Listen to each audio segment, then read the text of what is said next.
जसं मी सुरुवातीला म्हटलं की शिवसेनेची शक्ल झालेली बघायला मिळत आहेत आणि अशा परिस्थितीमध्ये जर बाळासाहेब असते तर ही परिस्थिती ओढावली असती आज? शक्यच नाही ना. याचं कारण ते तुम्ही शिवसेना एक पक्ष किंवा इन्स्टिट्यूट म्हणून असं बघू नका. मुळात एका विचाराने बांधली गेलेली माणसं होती. तो बाळासाहेबांचा विचार होता आणि बाळासाहेब होते तोपर्यंत तो विचार होता आणि त्या विचाराने बांधली गेलेली ती माणसं होती. त्याच्यामुळे बाळासाहेब असते तर हे शक्यच नव्हतं. मुळात ही जी परिस्थिती तयार झाली, या परिस्थितीला तुम्ही कारणीभूत कोणाला ठरवाल? शिवसेनाच याला जबाबदार आहे, शिवसैनिक जबाबदार आहे, की मग भाजपनं शिवसेना फोडली, की मग शरद पवारांमुळे शिवसेना फोडली? मी त्या दिवशीच माझ्याकडे देवेंद्र फडणवीस आले होते. मी त्यांना सांगितलं, म्हटलं उगाच फोकटचं श्रेय घेऊ नका. मी म्हटलं जी गोष्ट घडलेली आहे, ते हसायला लागले जोरात. मी म्हटलं जी गोष्ट घडलेली आहे ती गोष्ट म्हटलं ना तुम्ही घडवली, ना अमित शहानी घडवली, ना भाजपने घडवली, ना अजून कोणी घडवली. याचा श्रेय तुम्हाला उद्धव ठाकरेंनाच द्यावं लागेल. जी गोष्ट घडलेली आहे त्याचं तुम्ही श्रेय कसं काय काढून घेऊ शकता? कारण हे काही एकदा घडलेलं नाहीये ना त्यांच्यामुळे. आत्ता पण जे काही सगळे आरोप प्रत्यारोप वगैरे सगळे झाले आणि सगळ्यांनी संजय राऊतना त्याला जोडून काढलं.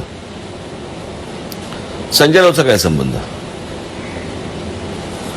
मी समजू शकतो की तुम्हाला तो सकाळी रोज टेलिव्हिजनवरती यायचा, त्याच्या त्या एक त्याची जी काय स्टाईल, ॲरोगन्स आणि त्या सगळ्या ह्याच्यामध्ये रोज काही ना काहीतरी बोलायचा, ज्याने माणसं इरिटेट होऊ शकतात. जी झाली पण नको, ते रोज रोज रोज रोज बोलतोय ते नको. पण ते तेवढ्यापुरतं होतं, त्याने काय आमदार फुटत नसतात. आमदार फुटण्याला कारणीभूत आणि ह्या सगळ्या गोष्टीला मी बाहेर पडलो ज्या वेळेला, त्याला कारण तीच होती. आज आमदार फुटण्यात कारण तीच आहेत. मध्यंतरीच्या काळामध्ये काही अजून लोक काही सोडून गेली, त्याची कारण तीच आहेत. पण आणि ही कारण मी त्यावेळेला देखील बाळासाहेबांना सांगत होतो, पण माहित नाही मला. मी एक स्क्वॉश खेळत होतो तेव्हा. मुळात मला आठवतं कृष्णकुंजच्या बाहेरचे तुमचे 2006ची ती सभा, जेव्हा तुम्ही निर्णय घेतलात त्यावेळेला तुम्ही एक शब्द वापरलात, बडवे. माझ्या विठ्ठलाच्या आजूबाजूला जे बडवे आहे त्यांच्यामुळे मला विठ्ठलाला सोडावं लागतंय. साहजिक आहे, विठ्ठल बाळासाहेब होते. या परिस्थितीमध्ये परत बडव्यांवरच आरोप होतोय. तुम्ही बडव्यांवर आरोप केला, राणेंनी केला, भुजबळांनी केला. मुळात या परिस्थितीमध्ये पक्ष प्रमुख म्हणून उद्धव ठाकरेंची काही जबाबदारी आहे किंवा नाही? म्हणजे यात उद्धव ठाकरेंची चूक वाटते किंवा वाटत नाही? नाही, मी जेव्हा बाळासाहेबांच्या भोवतीचे बडवे असं म्हटलं होतं त्यावेळेला हे सगळेच आले त्याच्यामध्ये. आता काहीतरी वेगळे, काहीतरी उद्धव ठाकरेंच्या बाजूला काहीतरी वेगळे बडवे आहेत असं नाहीये, हेच ते सगळे. पण राजकारणात असंही म्हटलं जातं आणि त्याही वेळेला चर्चा होती की मूळ स्त्री जी असते ती कुटुंब सांभाळतेही आणि तिच्यामुळं कुटुंब विखुरलंही जातं. शिवसेनेच्या बाबतीत म्हणायचं का की कुटुंबानं शिवसेना जी आहे ती विखुरली गेली किंवा फुटली? कसं आहे, म्हणूनच ना त्यावरती लोकांना थेट आरोप करता येत नाहीत. म्हणून मग संजय राऊत सारखा काहीतरी एक माध्यम निवडायचं आणि त्याला झोडत बसायचं आणि आपल्या मनातला राग त्याच्यावरती काढत बसायचा किंवा इतर अजून कोणावर तरी. मुळात कारणीभूत तेच लोक आहेत, कुटुंबातलीच लोक आहेत. राजकारणामध्ये आणि सगळ्या व्यवहारामध्ये ज्यावेळेला त्यांचा इंटरफेरन्स ज्यावेळेला वाढत गेला पहिल्यापासून, त्याच्यातनंच या सगळ्या गोष्टी घडत होत गेल्या. माझंही बाहेर पडणं त्याचमुळे होतं. आत्ताही तुम्ही एकांतात काहीतरी या आमदारांना किंवा शिंदेना विचारा, काय कारण काय तुमचं, हीच कारणं मिळतील. मुळात मातोश्रीचा राजकारणापेक्षा, चळवळीपेक्षा आणि विचारापेक्षा अर्थकारणात जास्त रस होता असं तुम्हाला कसं आहे, या सगळ्या याच्यामध्ये चांगल्या काळामध्ये यायचं, सत्तेवरती यायचं, अजून कोणाला तरी चोंबळायचं आणि या सगळ्या ह्याच्यामध्ये मग चांगल्या काळात संपत्ती गोळा करायची आणि मग असला काहीतरी वाईट काळ आला की बाळासाहेबांच्या नावावरती सिंपती गोळा करायची. एवढेच उद्योग चालू आहेत. तेव्हा लोकांना विचारलं जात नाही आणि ज्या लोकांमध्ये ज्या गोष्टी भरलेल्या आहेत त्या गोष्टींचं तुम्हाला काही कौतुक नाही. कसं आहे, मी तुम्हाला एक गोष्ट सांगतो. असुरक्षित माणसं असतात ना, ते कधी प्रगती नाही करू शकत. ते कधी ह्याच्या खांद्यावरती त्याच्या खांद्यावरती असेच तो प्रवास करत असतात आणि मग कोणी उतरवलं की मग त्यांना त्यांची जाणीव होते, जागा कळते. अजून झाली की नाही मला माहित नाही. मुळात तुम्ही इशारा कोणाकडे करताय ते आम्हाला नीटपणे लक्षात घेत आहे. मुळात तुम्ही ज्यांच्याकडे इशारा करताय त्यांना पक्षप्रमुख करण्यातही महाबळेश्वरच्या त्या अधिवेशनात तुम्हीच प्रस्ताव टाकला होता. बिलकुल पस्तावताच? बिलकुल नाही. याचं कारण शिवसेना ही बाळासाहेबांची आणि बाळासाहेबांचं ते अपत्य आहे. त्या संपूर्ण काळामध्ये बाळासाहेबांच्या मनात काय चालू होतं आणि त्यांच्या मनातलं काय चालू होतं हे मला जाणवत होतं, मला माहिती होतं. राजकारणामध्ये अशा गोष्टी सांगितलेल्या लोकांना पचत नाहीत किंवा पटत नाहीत. पण तेव्हाही माझ्या मनात कधीही शिवसेना त्याचा प्रमुख व्हावं, अध्यक्ष व्हावं असं कधीच नव्हतं. मी अनेक बाळासाहेबांना ह्याच्याबद्दल पत्र पण लिहिलेली होती. मी त्याही काळामध्ये फक्त एकच गोष्ट विचारत होतो की माझा जॉब काय. म्हणजे तुम्ही इतरांवरती सगळ्या जबाबदाऱ्या टाकणार आणि मला फक्त तुम्ही निवडणुकीला फक्त भाषणासाठी बाहेर काढणार. मी भाषण ज्या वेळेला देतो त्यावेळेला मी कन्व्हिन्स असतो एखाद्या विषयामध्ये आणि कन्व्हिक्शनने मी ती बोलत असतो. मी बोलल्यानंतर जर समजा ती गोष्ट जर झाली नाही सत्तेतनं तर मी पुढच्या वेळेला जाऊन त्यांच्यासमोर काय म्हणून भाषण करायचं. म्हणजे मी दुसऱ्यांच्या जीवावरती मी माझा शब्द टाकत बसायचा हे शक्य नव्हतं. आणि उरला विषय जर समजा ह्याचा तुमचा काय म्हणू आपण त्याला अध्यक्षपदाचा किंवा प्रमुख पदाचा, तो बाळासाहेबांचा निर्णय होता. आणि बाळासाहेबांच्या मनात काय होतं, मी बाळासाहेबांना महाबळेश्वरला सांगितलं, मी म्हटलं काका मला माहिती आहे तुझ्या मनात काय आहे. आम्ही अरे तुरेमध्ये बोलायचो. म्हटलं तुझ्या मनात काय मला माहिती आहे. उद्धवला म्हटलं तू अध्यक्ष कर. माझी फक्त विनंती एवढीच आहे, जाहीर मी करीत म्हणजे हा विषय बंद होईल. की राज का उद्धव म्हटलं हा विषय बंद होईल. मीच जाहीर करतो, इतर कोणी जाहीर करायची गरजच नाही. जर म्हटलं सगळ्या बातम्या आणि सगळ्या गोष्टी जर समजा माझ्या आणि त्याच्या नावाने येत असतील तर मीच विषय बंद करतो. त्याप्रमाणे तो विषय मी बंद केला. त्याच्यामुळे पस्तावण्याचा काही विषयच येत नाही. पण मुळात म्हणजे बाळासाहेबांचं ही पुत्रप्रेम होतच, ते त्या निर्णयातून जाणवत होतं. त्याला तुम्ही हिरवा कंदील दिला. पण देशाचा इतिहास सांगतो की पुत्रप्रेमामुळे राज्य बुडाली, सरकार खालची झाली, सत्ता गेली. याच पुत्रप्रेमामुळे शिवसेना बुडाली, फुटली असं म्हणायचं? अर्थातच ना. दुसरं कोण कारणीभूत आहे मला जरा सांगा. तुमची वागणूक, तुमचं सगळ्या गोष्टी ह्या पैशात मोजायच्या, पैशात तोलायच्या, पक्षाकडे कोणाकडे बघायचं नाही, लक्ष द्यायचं नाही. आणि मग सगळेजण काय सांगतात. आज पण मला तेच म्हणायचं की आता अनेक लोक म्हणतात नाही पण कसं आहे आता उद्धवकडे आता हे जे सगळं चालू आहे याने सिंपती त्याच्याकडे जाते. मला काही कळलं नाही मला या सगळ्या गोष्टींचं. याच्यात सिंपतीचा काय संबंध येतो. म्हणजे असं आपण समजा पकडूया की लोकमान्य टिळकांनी, बाबासाहेब आंबेडकरांनी, आमच्या शाहू महाराजांनी, आमचे ज्योतिराव फुलेंनी समजा एक बँक काढली होती त्यावेळेला आणि ते गेल्यानंतर जर समजा ती बँक जर समजा डबघाईला आली तर त्या बँकेत तुम्ही पैसे टाकाल का?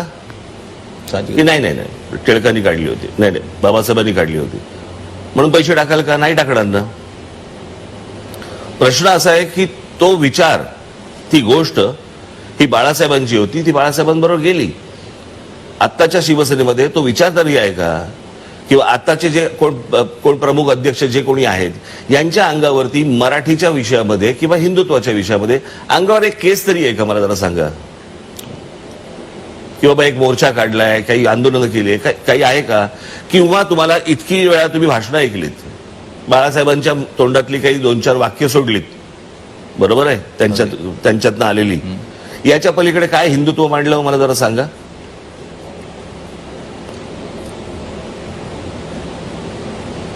ज्या वेळेला त्या रजा अकादमीनं ज्या वेळेला इथे धुडगूस घातला होता, त्यांच्या विरोधात काढलेला मोर्चा हा आम्ही काढला होता. ज्या मुसलमानांनी काढला होता तो, त्यांच्या विरोधात आम्ही काढला होता. जे पाकिस्तानी कलावंत जे इथे येऊन जे काही गाणी गातायत, पिक्चरमध्ये कामं करतायत, यांना हाकलून कोणी दिलं होतं? आम्ही दिलं होतं. आता ही भोंग्याचा विषय आम्ही बंद केला.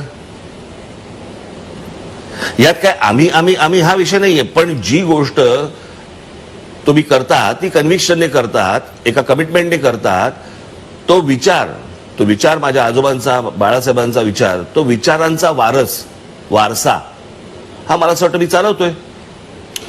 या निमित्तानं ज्या स्वरूपाचं राजकारण तयार झालेली आहे, शिवसेना विखुरलेली आहे, मुळात या विखुरलेपणातही काही लोक म्हणतायत की चला या निमित्ताने राजकारणातली कुटुंबशाही संपती आहे.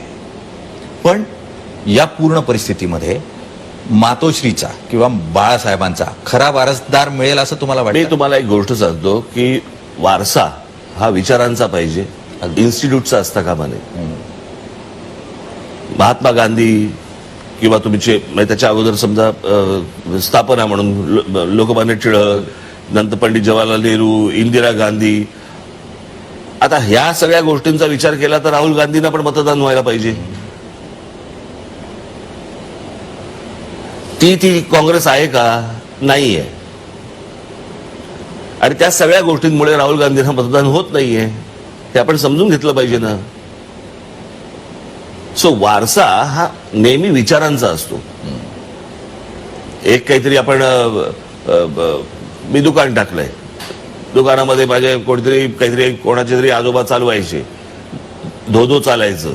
मग आता साधी गोष्ट आपण बघूया ना की या सगळ्या ह्याच्यामध्ये मी परवा दिवशीच कोणाला तरी एक उदाहरण देत होतो. म्हटलं तुम्ही मार्मिक वाचता का? तर ते बोलले नाही.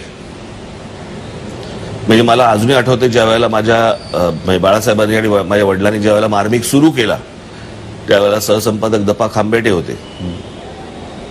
त्यावेळेला मी जर चुकत नसीन तर त्यावेळेला 60 साली मार्मिकचा खप जवळपास 1 लाख होता. त्यावेळेला सगळ्या मासिकांना, साप्ताहिकांना धुवून काढलं होतं, कारण एक नवीन गोष्ट होती, एक व्यंगचित्र साप्ताहिक वगैरे. महाराष्ट्रात तसं काही नव्हतं. तो मार्मिक तुम्ही आज वाचाल का? आज जो येतोय तो वाचाल का? लोक वाचत नाहीत, लोक घेत नाहीत, बरोबर आहे. लोकांना माहिती नाही मार्मिक चालू आहे. का नाही वाचत? कारण त्या मार्मिक मध्ये बाळासाहेब नाही आहेत, बरोबर की नाही. सामना जेव्हा सुरू केला बाळासाहेबांनी, त्यावेळेला सामनाचा खप काय होता? 2-3-4 लाख काहीतरी खप होता त्यावेळेला, खूप खप होता. आज तेवढा खप आहे का सामनाचा? नाही. काही ठराविक लोकांच्या घरी जातो, याच्या पलीकडे खप आहे का? तुम्ही चेक करून बघा, तुम्हाला तुमचं कळेल ते. का नाही वाचत लोक? कारण त्या सामन्यात बाळासाहेब नाही आहेत. मग जी शिवसेना सुरू केली ज्यात बाळासाहेब नाही आहेत, त्या फक्त गोष्टीवरती एका आठवणीने किंवा सिंपतीवरती तुम्ही 30 गोष्ट करत बसायची, काय अर्थ आहे त्या गोष्टीला? बरं, तो वारसा जपणारी माणसं असती तर भाग वेगळा, खरं. पण इथे फक्त संपत्ती आणि सिंपती याचाच खेळ करणारी माणसं आहेत.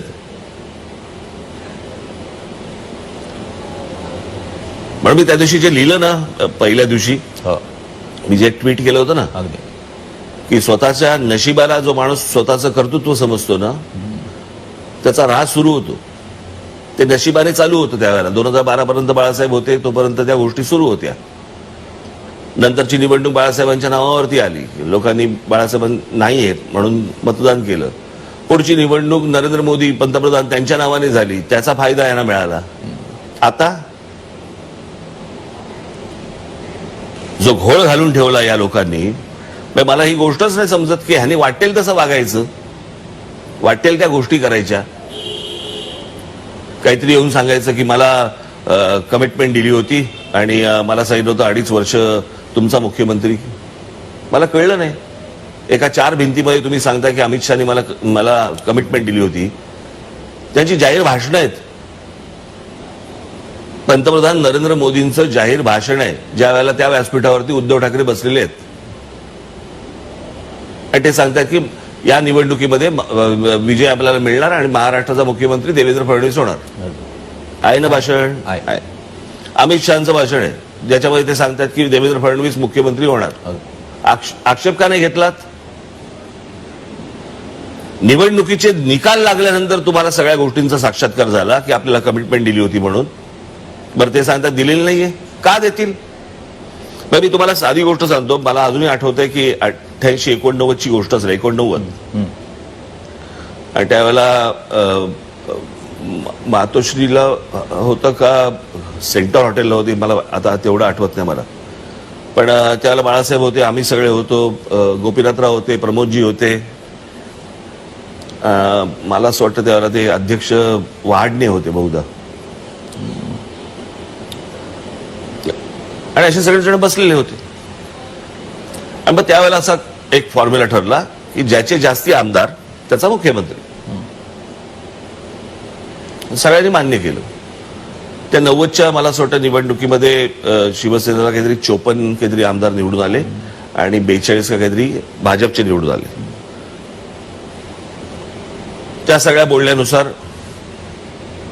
मनोहर जोशी विरोधी पक्षनेते झाले आणि मग त्यावेळेला भुजबळांचं बंड झालं, त्याच्यामध्ये शिवसेनेचे आमदार कमी झाले आणि मग गोपीनाथ मुंडे त्या कमिटमेंट प्रमाणे विरोधी पक्षनेते झाले.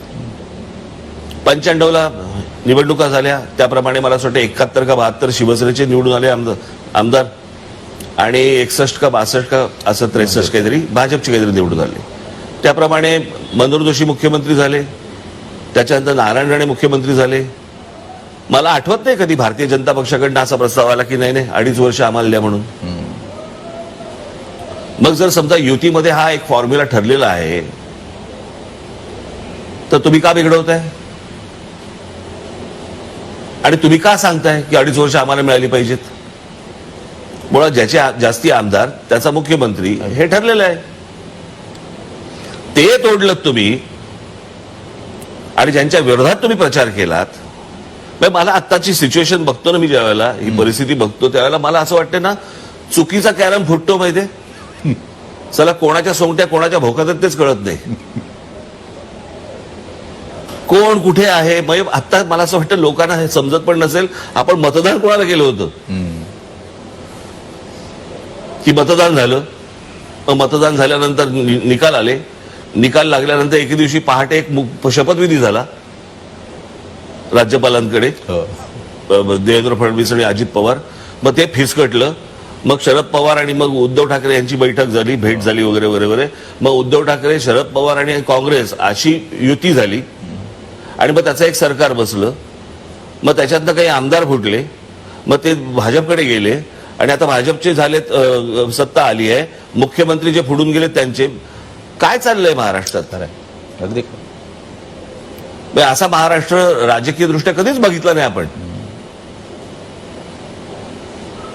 याचं कारण लोकांच्या मतांची किंमत नाही आहे ना. आणि त्याच लोकांना भावनेच्या आहारी जाऊन तुम्ही सतत मतदान जे करत बसता की नाही बाळासाहेबांचे होते म्हणून आम्ही मतदान करतो. कुठे आहे बाळासाहेब?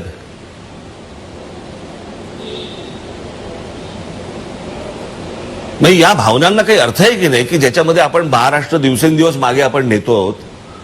याचा विचार पण नाही साधा येत आपल्या मनात की जे आमदार आपण निवडून देतोय तो आमदार भलतीकडे जातोय, तो भलतीकडे कुठेतरी पैसे घेऊन कोणाकडे तरी अजून तिसऱ्याकडे जातोय. काय चाललंय? लोकांनी काय फुकटच्या फाकट आपल्या उन्हातानामध्ये उभं राहायचं आणि यांना मतदान करत बसायचं का? पण मुळात या पूर्ण परिस्थितीमध्ये उद्धव ठाकरे चुकले असं वाटतं की त्यांनी काँग्रेस एनसीपी बरोबर जायला नको होतं. मुळात तुम्ही पहिल्यांदा कमिटमेंटला चुकलात ना. ज्याचे जास्ती आमदार त्याचा मुख्यमंत्री, बरोबर ना? ही गोष्ट ठरली आहे ना. मग तुम्ही सांगताच कशी की 2.5 वर्ष आम्हाला द्या? नाही, पण त्यांचं असं म्हणणं आहे की भाजपची राष्ट्रीय पातळीवरची पूर्ण नीती बघितली तर प्रादेशिक पक्षांना संपवणं हा अजेंडा भाजपचा दिसतो. मुळात पहिली गोष्ट तुम्ही बंगालमध्ये बघितलेत ना. बंगालमध्ये बघितलं, तामिळनाडूमध्ये बघितलं ना. असं कोणी संपवायचं ठरवलं तर संपत नसतं. तुम्ही जर समजा आता हाराखिरी केलीत तर त्याला परमेश्वर कोणीच नाही वाचू शकत. प्रत्येक राजकीय पक्षाला असं वाटतं की मी मोठा व्हावा, यात काही गैर नाही, बरोबर आहे. समोरचा संपावा आणि मला राज्य मिळावं असं प्रत्येकाला वाटत असतं. पण समोरच्याने आपापला स्वतःचा विचार करायचा असतो ना, की मी ह्याला कसा संपवीन, किंवा संपवीन म्हणण्यापेक्षा मी कसा वाढीन. अगदी आपल्याकडे पूर्वी म्हणायचे ना की एखाद्याने ओढलेली एखादी लाईन ही त्याची खोडण्यापेक्षा मी माझी स्वतःची ओढीन. अगदी हा विचारच नाही. आता तुम्ही जर समजा आत्मघात करायचा ठरवला तर समोरच्या पक्षानं काय करायचं? अगदी काहीच करू शकत नाही. अगदी. पण विचाराचा तुमच्या सातत्यानं बोलण्यामध्ये विचार हा खूप महत्वाचा जाणवतोय. मुळात हा विचाराचा वारसा तुम्ही सातत्यानं दाखवण्याचा आणि दाखवण्याचा नाही राजकारणामध्ये- प्रयत्न करते मी कन्व्हिन्स्ड आहे. मी ते कन्व्हिक्शनने करतो. तो वारसा माझ्याकडे आहे, हा बघा रे वारसा, असं नाही येते. ते काय आधार कार्ड नाहीये. मी कन्व्हिन्स्ड आहे त्या गोष्टीला. मी जे लहानपणापासून बाळासाहेबांना बघत आलो, जे लहानपणापासून मी जे वाचलं पाहिलं, एक पहिले तुम्हाला सांगतो, एक आव आणणं आणि खरंच तुमच्या मनामध्ये असणं, या दोन्ही गोष्टी लोकांना समजतात.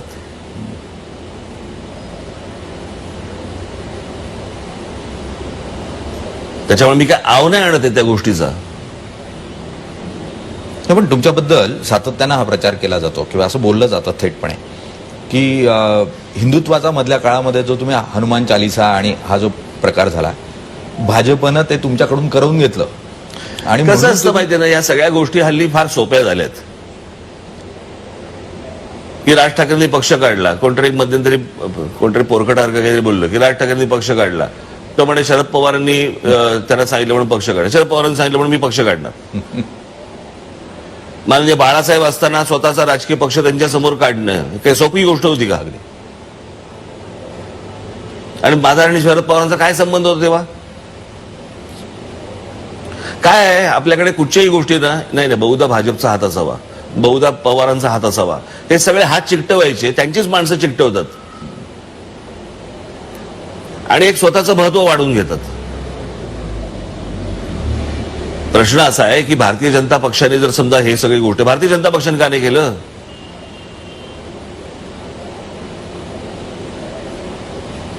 मी खरंच आता त्यांच्या त्या कोणतरी त्या कोण बोलल्या नाही का प्रवक्त्या, ज्यांना काहीतरी काढून टाकलं वगैरे काहीतरी, खरं तर ते मोहम्मद पैगंबराबद्दलचं काय त्यांनी जे ऐकलेली गोष्ट फक्त ती उद्धृत केली होती तिकडे, त्याच्यावरती सगळ्यांनी माफी मागायला सुरुवात केली.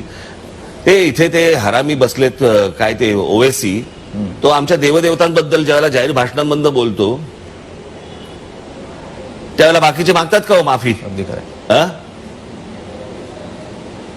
जे देश उठले होते त्या देशाने मागितली का माफी की नाही नाही नाही त्याच्याकडनं आमच्या चूक झाली, असं होणार नाही म्हणून? तो आमच्या हिंदू देवदेवतांबद्दल वाटेल ते बोललाय तो माणूस. मी दाखवीन काहीतरी ती गोष्ट. आणि माझं म्हणणं एवढंच आहे ना की कोणी एखादा माणूस काहीतरी करतोय, चला एखादा लहान पक्ष असेल येत असेल पुढे, बरोबर आहे, मग ते कसं होतं, सगळेच जण सांगतात नाही नाही ह्यांचा हात असावा बहुधा ह्याच्या मागे, मग ह्यांचा हात असावा यांच्या मागे. पण मुळात तुम्ही हिंदू देवदेवतांचा मुद्दा उपस्थित केला आणि अत्यंत गंभीर आहे खरोखर अशा स्वरूपात, कारण हिंदू देवदेवतांची चिकित्सा होऊ शकते, त्यांच्यावर टीका होऊ शकते, मात्र इतर कोणत्याही धर्माच्या देवतेवर जर चिकित्सात्मक असं कोणतंही वक्तव्य झालं तर प्रक्षोभ उठतो, लाखो लोक रस्त्यावर येतात. मुळात हिंदूंमध्ये ती प्रतिक्रियाही अनेकदा येताना दिसत नाही, गळे चिरले जातात. याचं कारण असं आहे, कारण हिंदू हा फक्त हिंदू मुसलमान दंगलीमध्ये हिंदू असतो. तो 15 ऑगस्ट 26 जानेवारीला तो भारतीय होतो. चीनने आक्रमण केलं की त्याला कळतच नाही की आपण कोण आहोत. आपण प्रतिक्रिया काय म्हणून व्यक्त करायची? आपण हिंदू म्हणून प्रतिक्रिया व्यक्त करायची की भारतीय म्हणून प्रतिक्रिया व्यक्त करायची की काय करायची? आणि जर समजा जास्तीत जास्त बहिष्कार टाकायचा प्रयत्न केला आणि खालची जर चायनीजची गाडी बंद झाली तर करायचं काय? अशा तो कम्प्लीट असा कन्फ्युजन मध्ये असतो. तो खरा होतो, मग नंतर गुजराती होतो, मराठी होतो, तामिळ होतो, पंजाबी होतो, बंगाली होतो, आणि मग तो एकदा मराठी झाला की तो मग मराठा होतो, ब्राह्मण होतो, माळी होतो, कुणबी होतो, आगरी होतो, सगळा होतो. मी मध्यंतरी माझ्या भाषणामध्ये एकदा सांगितलं, हे आपण जे जातीमध्ये जे अडकलेलो आहोत, जात काय. मला मध्यंतरी एक पुस्तक आलं आणि त्या पुस्तक होतं कायस्थ. बरं. आणि त्यांनी मला सांगितलं की आम्हाला ह्याच्यावरती तुमची प्रस्तावना पाहिजे. तर मी म्हटलं, जाती भीतीवरती मी काही लिहित भीत नाही कधी. म्हटलं मला नाही, तरी पण आम्हाला तुमच्याकडनंच प्रस्तावना पाहिजे. की ती प्रस्तावना तुम्हाला दाखवत होती. त्या प्रस्तावनेमध्ये मी त्या सगळ्या गोष्टी लिहिलेल्या आहेत की जातपात आम्ही कधी आमच्या घरात कधी कोणी मानली नाही किंवा आम्हाला कधी माहितीच नाही. माहिती नाही हेच बरं आहे, तिकडे लक्षच जात नाही.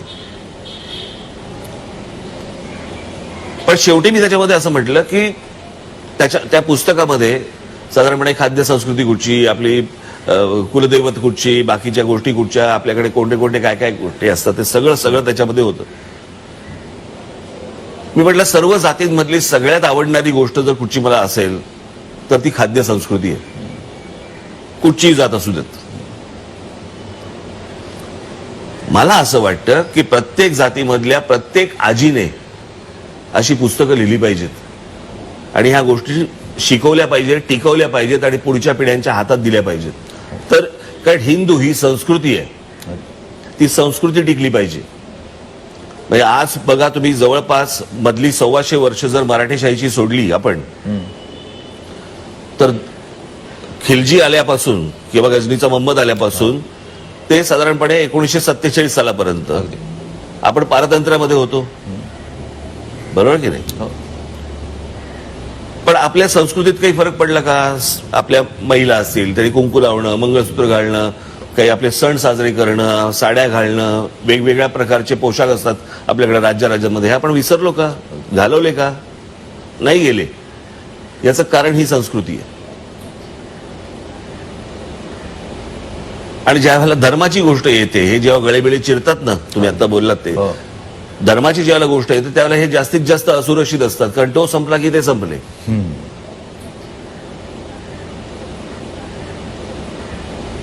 आणि ह्या सगळ्या गोष्टीला मला असं वाटतं आपण सगळ्यांनी नीट याचं निरीक्षण करणं गरजेचं आहे की आपण कोण आहोत, कुठे आहोत, काय चाललंय आजूबाजूला, हे पाहणं गरजेचं आहे. आणि त्याच्यामध्ये हे सगळे राजकीय गोंधळ सुरू आहेत. पाहायला कुठे, म्हणजे आता ते त्या दह्या बियावरती, दुधावरती जीएसटी लावलाय ना, माझं असं म्हणणं व्हॉट्सअपवरती लावला पाहिजे जीएसटी. खरंय. फालतू ज्याला स्वतःला कोणाला वाटेल तो आपला टाकतो. कसं आहे, हल्ली सगळ्या पत्रकारितेमध्ये पण हीच गोष्ट झालेली आहे. अनेक स्तंभ लेखक अनेक वेगवेगळ्या पक्षाचे झालेले आहेत. म्हणजे स्वतंत्र पत्रकार असे खूप कमी उरलेले आहेत. अगदी सगळेजण हा या पक्षाचा विचाराचा, तो त्या पक्षाच्या विचाराचा, हा या पक्षाचा, आणि मग ते काही लिहून देतात, ते व्हॉट्सअपवरती टाकतात. आणि आमचे आहेतच सगळे. तो मराठी पिक्चर होता दे धक्का, त्याचे धक्का पुढच्याकडे, धक्का पुढच्याकडे, फॉरवर्ड करत बसायचं. सर, आपण हिंदुत्वाबद्दल बोलतोय. हिंदुत्व आणि हिंदुत्ववाद हा मुळात चर्चेचा विषय आहे. आणि मग आपण हिंदुत्ववाद स्वीकारायचा का हिंदुत्व टिकवण्यासाठी? मला कळलं नाही. मला हे हिंदुत्व आणि हिंदुत्ववाद, माझ्या मते आपण हिंदू आहोत. या सगळ्या त्याच्या फोडी झाल्या. हिंदुत्ववाद, आपल्याकडे काय वादांची काही कमतरता नाहीये, परंतु हे यापेक्षा आपण स्वतःला एक हिंदू म्हणणं गरजेचं आहे. याच्यावरती तुम्हाला आठवत असेल तर मी माझ्या अधिवेशनामध्ये मी सांगितलं होतं की माझ्या धर्माला जर समजा तुम्ही नख लावलं तर मी हिंदू म्हणून अंगावरती येईन, आणि माझ्या जर समजा भाषेला आणि माझ्या मराठीला जर समजा तुम्ही नख लावलं मी मराठी म्हणून अंगावरती येईन. आपण मराठी आहोत, आपण हिंदू आहोत. मला असं वाटतं ही गोष्ट टिकवणं गरजेचं आहे. आपला सांस्कृतिक वारसा टिकवणं गरजेचं आहे. आपण पण जर समजा त्यांच्यासारखे फॅनॅटिक झालो, आपण धर्माभिमानी असलो पाहिजे. अगदी. आपण धर्मांध असता कामा नये. अगदी. कळलं का? ते तसे वागतायत म्हणून आपण तसे वागलं पाहिजे, गरज नाहीये. किंवा होता पण कामा नये आपण.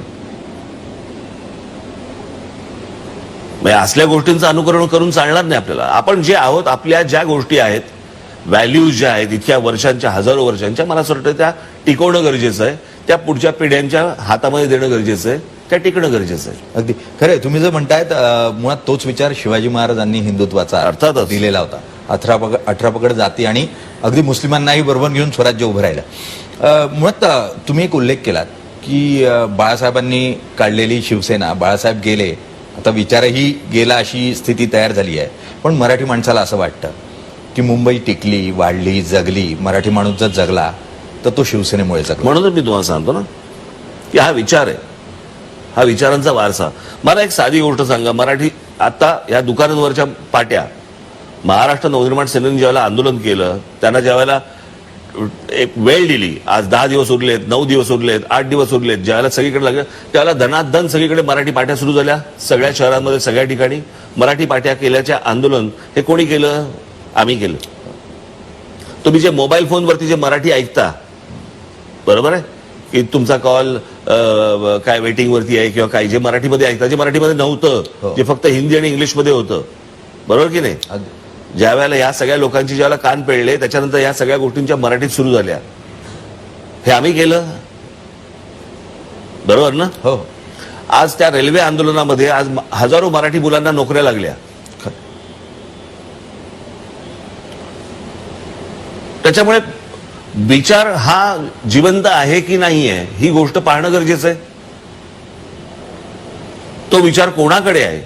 आता साधी गोष्ट, जो शिवछत्रपतींनी समजा जो विचार दिला, बरोबर ना, हिंदवी स्वराज्याचा जो विचार दिला, अगदी तो विचार घेऊन पुढे मराठेशाहीमध्ये पेशव्यांनी, बाळाजी असतील, विश्वनाथ असतील, पहिले बाजीराव असतील, यांनी थेट आटोकपर्यंत आपला अटकेपार नेला ना, झेंडा आटोक किल्ल्यावरती लावला ना, भगवी पताका लागली ना. तो विचार कोण नेतोय की आपल्याच कुटुंबातला नेतोय महत्वाचं ते नाहीये ना. विचार कोण पुढे नेतोय, विचार टिकतोय की नाही ही गोष्ट सगळ्यात महत्वाची आहे. विचार कोण जिवंत ठेवतोय आणि तो पुढे नेतोय, मला असं वाटतं लोकांनी ही गोष्ट पाहणं गरजेचं आहे. ज्या वेळेला मराठीशाहीने, पेशव्यांनी ज्या वेळेला शिवछत्रपतींचा विचार ज्या वेळेला पुढे नेला, त्या लोक असं नाही बोलले कोण तुम्ही कोण नेणारे पुढे, असं नाहीये. तो विचार आहे. बाळासाहेबांनी दिलेला हाच विचार काँग्रेस एनसीपी बरोबर गेल्याने मोडीत निघाला. दिसतोच आहे ना तुम्हाला, दिसलाच ना. अनेक धोरणं बघितली जर त्यांची त्यावेळेची सरकारमधली, तर काय होती धोरणं? मला एका होर्डिंग वरती तर कमाल झाली, म्हणजे बाळासाहेबांचा शिवसेना प्रमुख हिंदू हृदय सम्राट तर गेलंच होतं ते, बरोबर आहे, यांनी काढून टाकलं सगळ्या होर्डिंगवरचं, कारण काँग्रेस एनसीपी बरोबर आहे म्हणून हिंदू हृदय सम्राट बाळासाहेबांच्या समोरचं काढून टाकलं. आणि एका होर्डिंगवरती, उर्दू मधल्या एका होर्डिंगवरती बाळासाहेबांच्या अगोदर काय लागलं? जनाब.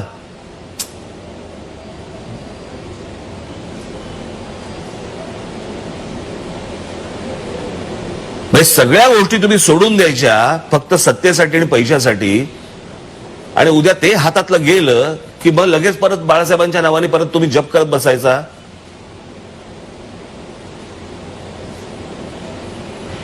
मराठी माणसाने फक्त एवढंच बघत बसायचं का?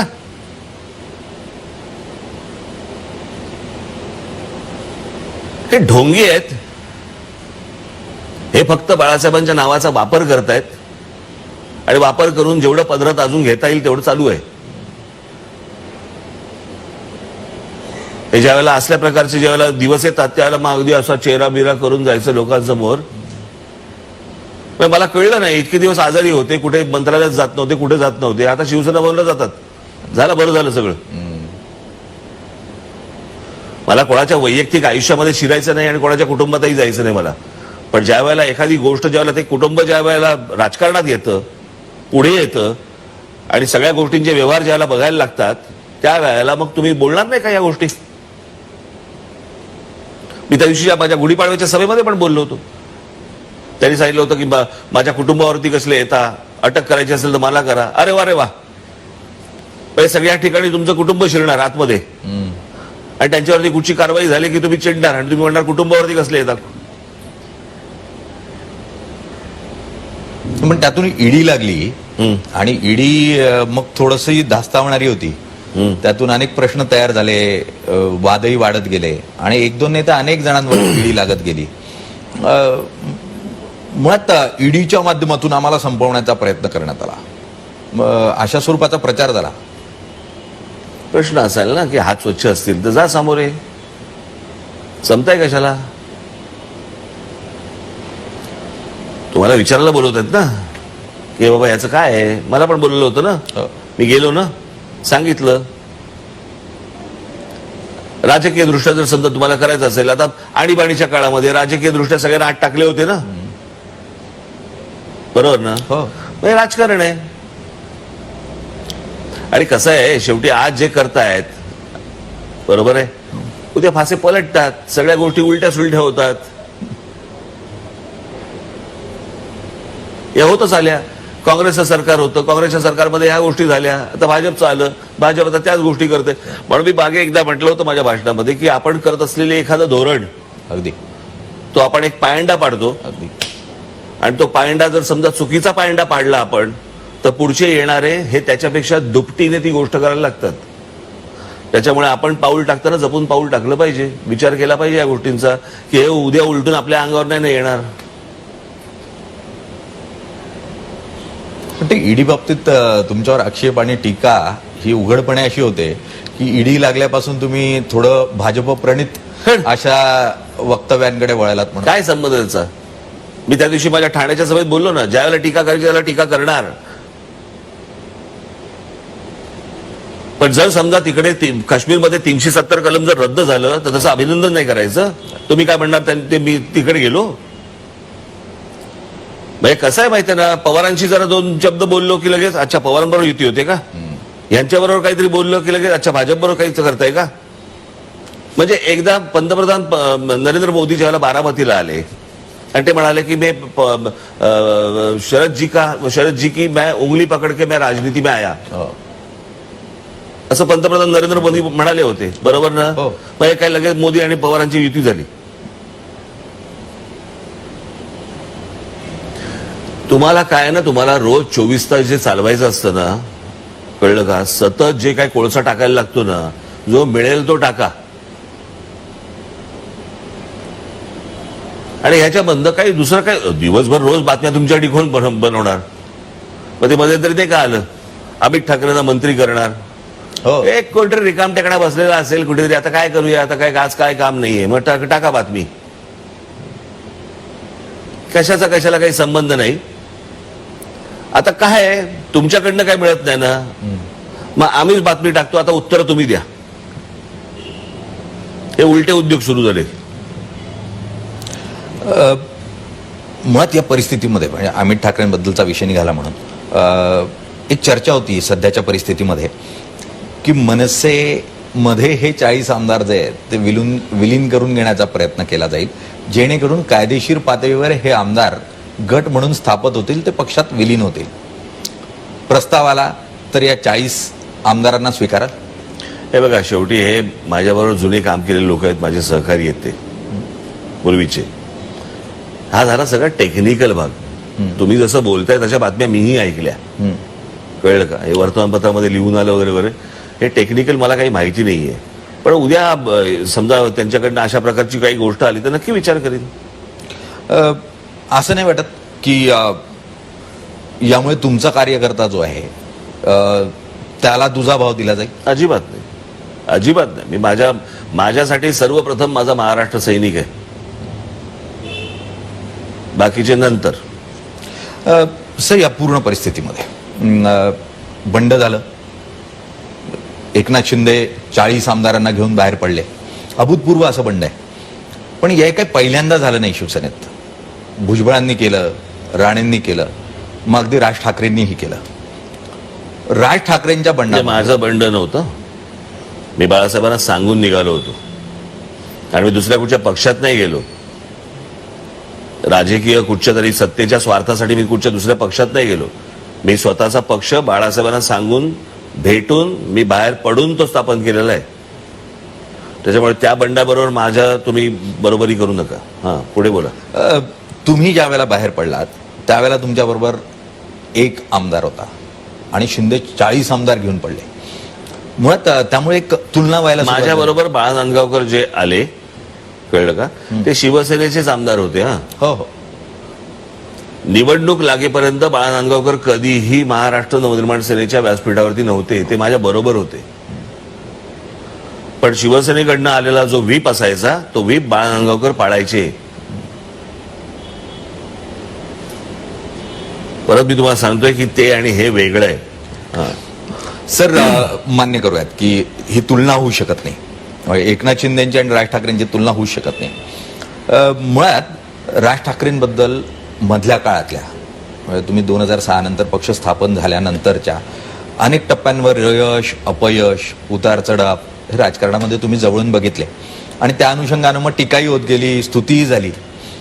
तुमच्याबद्दलची एक टीका सातत्यानं होत राहिली की राज ठाकरे कार्यक्रम हातात घेतात, अर्धवट सोडतात, युटर्न घेतात. का म्हणून असं होतं? याचं कारण तो माझ्या विरोधकांचा तो प्रचार आहे. मला एक गोष्ट दाखवायची की जी गोष्ट मी अर्धवट सोडली. अर्धवट. हा, मुळात पहिल्यांदा आंदोलनं केली आम्ही. जे माझ्यावरती टीका करतायत, कळलं का, पाकिटमार जे काही त्यांचे जे काही पत्रकार असतात जवळचे, यांच्या मार्फत स्तंभलेखन वगैरे करून वगैरे वगैरे की अर्धवट सोडतात, या सगळ्या याच्यामध्ये ते राजकीय पक्ष काय करत होते हो?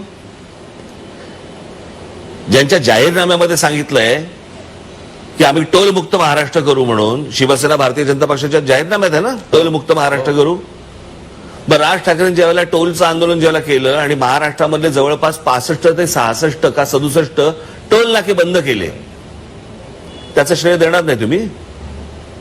आणि हे जे सगळे इथे मुंबई आणि ह्या सगळ्या ठिकाणी जे टोल सुरू आहेत, हे टोल बंद करण्याचं काम त्यांचं होतं ना सत्तेत आल्यावरती. त्यांना एक प्रश्न विचारणार नाही तुम्ही? प्रश्न विचारायला त्यांनी प्रेस कॉन्फरन्सच घेतली नाही, मुलाखत पण दिली. एक्झॅक्टली. सो ते उत्तर देणार नाहीत, ते आंदोलन करणार नाहीत. माझं एक तुम्ही आंदोलन दाखवा मला की जे अर्धवट सोडून दिलं मी. म्हणजे ज्या गोष्टी पूर्णत्वास नेल्या, आता हे तुम्ही भोंग्याचं आंदोलन घ्या.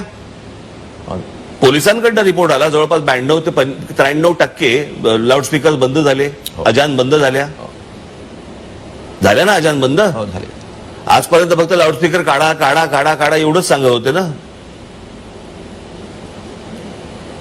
साखर झोपेतली ज्यांना साखर झोपेतली आजान तरी बंद झाल्या ना, आणि बाकीच्या सगळ्या कमी झाल्या ना.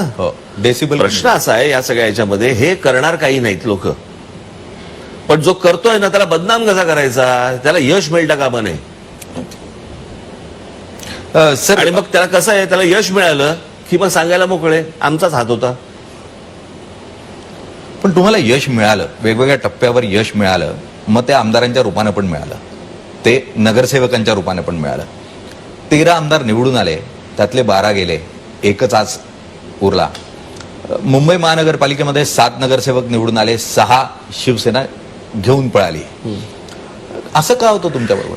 माझ्या बाबतीत नाही, सगळ्यांच्या बाबतीत होतं. एकदा तर पवार साहेबांनी सांगितलं होतं, त्यांचे काहीतरी 52 का 54 काहीतरी आमदार निवडून आले होते आणि काहीतरी परदेशी गेले, परदेशातनं आले तोपर्यंत 52 निघून गेले होते. तुम्ही एक गोष्ट लक्षात घ्या की ह्या सगळ्या गोष्टींचा ना तुम्ही बाकीच्यांचा इतिहास विसरताय किंवा टाळताय. या सगळ्या ह्याच्यामध्ये प्रत्येक पक्ष ज्या वेळेला पुढे येत असतो ना, मोठा होत असतो ना, त्यावेळेला हे धक्के फटके चटके सगळ्या गोष्टी खायला लागतात. ज्यावेळेला तुम्ही स्वतः तयार करता त्यावेळेला. बरोबर आहे. हीच गोष्ट बाळासाहेबांच्या पण आयुष्यामध्ये आली, पवार साहेबांच्या आली, प्रत्येकाच्या आली. म्हणजे इंदिराजींना तर एक कोणी जगजीवनराम नाही, ते काय त्यांचं नाव होतं, फेटा असं कापड बांधायचे बघा, राजनारायणांनी पाडलं होतं. अटलजी, अडवाणीजी, बरोबर आहे, हेही त्यावेळेला पडले होते 84ला. सो तुम्ही एक गोष्ट बघा की ही स्थित्यंतरं प्रत्येकाच्या आयुष्यामध्ये येतात आणि जातात, प्रत्येक राजकीय पक्षाच्या. म्हणजे तुम्ही आजचा भारतीय जनता पक्ष बघताय ना, बरोबर ना, पण त्याचा जन्म 52 साली झालाय. जनसंघ 80 साली भारतीय जनता पक्ष त्याचं नाव बदललं गेलं, जनसंघाचं भारतीय जनता पार्टी असं नाव झालं, बरोबर ना. आज 2014ला संपूर्ण बहुमत त्यांच्या हातात आलं. म्हणजे 52 ते 2014 हा प्रवास विसरायचा. 66 साली शिवसेनेचा जन्म झाला, बरोबर आहे. पण शिवसेनेच्या हातामध्ये मुंबई महानगरपालिका 85 साली आली. त्याच शिवसेनेला राजकीय सिंबल, बरोबर आहे, राजकीय निशाणी हो हो. ही 89 मिळाली. आपण कसं आहे 47 पासूनची काँग्रेस बघतोय, पण त्या काँग्रेसचा त्याच्या अगोदरचा संघर्ष बघणार नाही का आपण? तुम्हाला काय माहिती होतं 47 साली आपल्याला स्वातंत्र्य मिळणार आहे? सो प्रत्येक राजकीय पक्ष हा वेगवेगळ्या संघर्षातनं जात असतो, माणसं येत असतात, जात असतात वगैरे वगैरे. तो त्याच्या टप्प्यावर पुढे पुढे जात असतो, त्याच्या विचाराने जात असतो. मला एवढा विश्वास आहे की मी माझ्या विचारांचा पक्का आहे. जो मला विचारांचा वारसा आजपर्यंत माझ्या आजोबांकडनं, माझ्या वडिलांकडनं, माझ्या काकांकडनं जो मला मिळाला, त्या वारशावरती मी पुढे चालू आहे आणि तो त्याला ओहोटी लागणार नाही. सर, विचार हा अत्यंत महत्वाचा आहे राजकारणातला, आणि विचारातून चळवळ उभी राहते. पण ना राजकारणात विचार राहिला आहे, ना चळवळ राहिली आहे. आणि आता राजकारण बघितलं की फक्त अर्थकारण इतक्यापुरतंच राजकारण पाहायला मिळतं. मग त्यातून आमदार फुटतात. कसं बघता येईल या राजकारणात? माझेही त्याच्यातनंच गेले, सत्ता आणि पैसा याच्यातनंच गेले प्रत्येकाचे. भुजबळ पण जे गेले ते सत्तेसाठीच गेले. नाही, मुळात हे जे परिवर्तन होतंय राजकारणात, मला असं वाटतं की लोकांनी या लोकांना शासन केलं पाहिजे. निवडणुकीच्या वेळेला मतपेटीमधनं ज्या वेळेला ह्यांना धक्के बसतील त्यावेळेला हे वटणीवरती येतील. तोपर्यंत वटणीवरती येणार नाहीत. हे जनतेला गृहीत धरतात, सत्तेवरती आल्यावरती वाटेल तसे वागतात, आणि त्याच्यामुळे पुढच्या वेळेला जेव्हा निवडणुकीला उभे राहतात त्यावेळेला कुठच्या ना कुठच्या भावनेतनं लोक मतदान करतात, हे पुन्हा निवडून येतात, आणि आपण केलेल्या ज्या चुका आहेत त्या त्यांना बरोबर वाटायला लागतात. आणि ह्या गोष्टी होत असल्यामुळे जी जनता जनार्दन आहे ती शासन करत नाही. कोणाला शासन करते? ज्यांनी कामं केली. आम्ही नाशिकमध्ये कामं केली, आम्हाला शासन केलं. तुम्ही किती म्हणा मतभेद असू देत, परंतु अजित पवार यांनी पिंपरी चिंचवडमध्ये काम केलं. अजित पवारांची सत्ता गेली तिथनं. म्हणजे जो काम करतो त्याला शिक्षा देणार, आणि जे काम करत नाहीत, जे सतत तुमच्याशी प्रतारणा करणार, त्यांना तुम्ही मतदान करणार आणि निवडून आणणार. जे कुठची कमिटमेंट तुमच्याशी करत नाहीयेत, फक्त नुसते आपले बाहेर येणार, बोलणार, आणि त्याच्यानंतर त्याचं काय होणार? जाहीरनामे तर कधीपासून छापले जात आहेत, त्याचं पुढे काय होतं कोणी वाचत पण नाही. जोपर्यंत राजकारण हा आपण एक काहीतरी खेळ, गंमत असं म्हणून जोपर्यंत आपण ती गोष्ट सोडून देत नाही आणि गांभीर्याने जेव्हा घेणार, तुमच्या घरातलं येणारं सकाळचं पाणी आहे ना, ते नगरसेवक आणि हे ठरवतात. तुमच्या घरात येणारं दूध, त्याची किंमत काय असावी हेच मंत्रालयात ठरलं जातं. तुमच्या घरात येणारी इलेक्ट्रिसिटी हे राजकारणी ठरवतात. तुमची सकाळ जी आहे ना, तुमचा दिवस हा अख्खा या सगळ्या राजकारणाशी निगडीत आहे. आणि त्याचं गांभीर्य नाही आपल्याला की तिकडे कोण बसले पाहिजेत, आपण कोणाला निवडून दिलं पाहिजे. मला असं वाटतं ह्या सगळ्या गोष्टींचं उत्तर लोकांकडे, जनतेकडे, की जे काम करतात त्यांना शिक्षा करू नका, त्यांना मतदान करून बघा, फरक पडेल तो तुमच्याच आयुष्यात. सर, तुम्ही मतदाराबद्दल बोलतायत. ज्या वेळी म्हणजे राज ठाकरे उत्तम वक्ते आहेत आणि महाराष्ट्रात राज ठाकरेंची सभा म्हटली की मग लाखोनं जनसमुदाय एकत्र येतो, आणि प्रश्न हाच उपस्थित होतो की हा लाख मतदार मतपेटीत का परिवर्तित? 13 आमदार कशातनं आले होते? सोरटमधनं. फेज असतात. 2014ला मोदींची लाट सुरू झाली, पुढे येईल आमची. मुळात या लाटेमध्ये जर भाजपनं तुम्हाला युतीचा प्रस्ताव दिला तर तुम्ही भाजप बरोबर युती करा?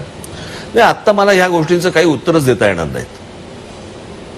ह्या जरतर मधल्या गोष्टी आहेत. आणि मला असं वाटतं मी माझा पक्ष, आम्ही पक्षातर्फे निवडणूक कशी लढवायची याच्यानेच पुढे जाणार.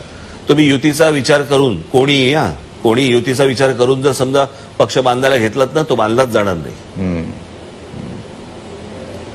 हे आयत्या वेळी त्या वेळेला येणाऱ्या गोष्टी आहेत त्या. त्या वेळेला बघू आपण. आता त्याच्यात जरतरमध्ये जाण्यात काय अर्थ आहे त्याला? नाही, जरतरमध्ये नकोच जाऊयात. पण आणखी एक प्रश्न याच निमित्तानं की भाजपशी युती होईल नाही होईल हा भविष्यातला प्रश्न असेल, पण साधारण 2014 आणि 17च्या टप्प्यात तुम्ही उद्धव ठाकरेंना टाळी देण्याचा प्रयत्न किंवा त्यांनी तुम्हाला टाळी देण्याचा प्रयत्न केला होता. कधी 2014 आणि 17 अशा 2 टप्प्यांमध्ये सेनेबरोबर परत मनसेनं युती करावी किंवा नाही, अशा हो, मी तुम्हाला सांगू का, तो माणूस बोलतो वेगळं आणि करतो वेगळं. ते विश्वास ठेवण्यासारखं नाहीये काही. म्हणजे प्रश्न असा आहे, मला त्या सगळ्या बाकीच्या लोकांचं मला वाईट वाटतं, परंतु हा माणूस विश्वास ठेवण्यासारखा नाहीये.